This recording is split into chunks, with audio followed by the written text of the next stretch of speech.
Bonjour, je vais vous présenter l'utilisation de la plateforme d'inscription aux courses de la FFVRC pour la saison 2015. Vous allez donc accéder tout d'abord à la page de gestion club, qui est donc ffvrcweb.fr/inscription au singulier/club. Rentrez votre identifiant et votre mot de passe qui vous aura été fourni par votre président de ligue. Cliquez sur connexion. Le site vous confirme avoir bien reconnu le nom de votre club. Cliquez sur continuer.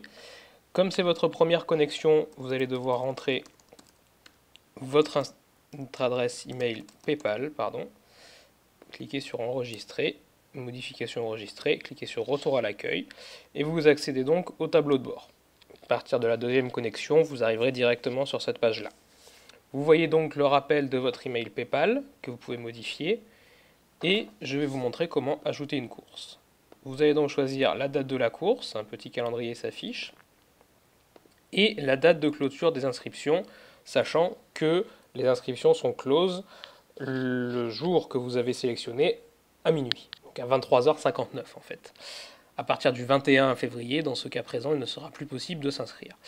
Vous allez donc sélectionner votre catégorie de voiture. Si vous avez plusieurs catégories de voitures, par exemple du TT 8e thermique et du TT 8e électrique, vous allez devoir créer deux courses.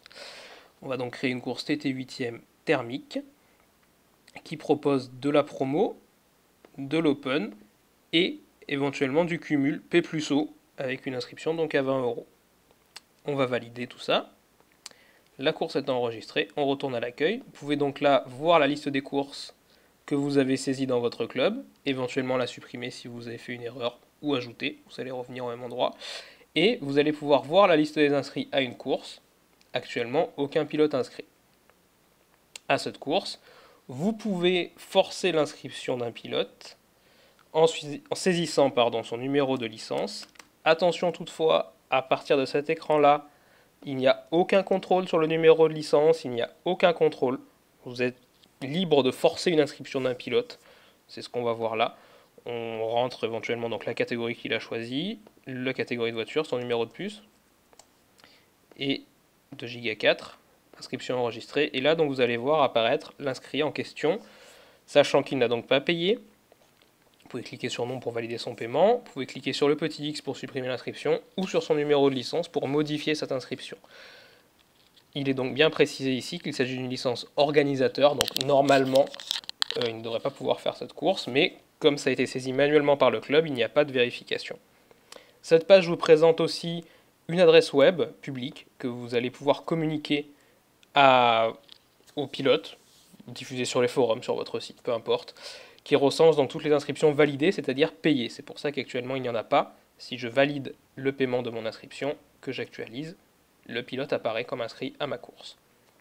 Vous allez pouvoir exporter les inscriptions au format WinArc ou au format MyRCM, c'est encore en cours de test pour MyRCM, ou exporter les inscriptions au format Excel pour avoir là, le format Excel est un format lisible, on va dire, avec toutes les informations en clair. Les autres formats sont vraiment adaptés au logiciel.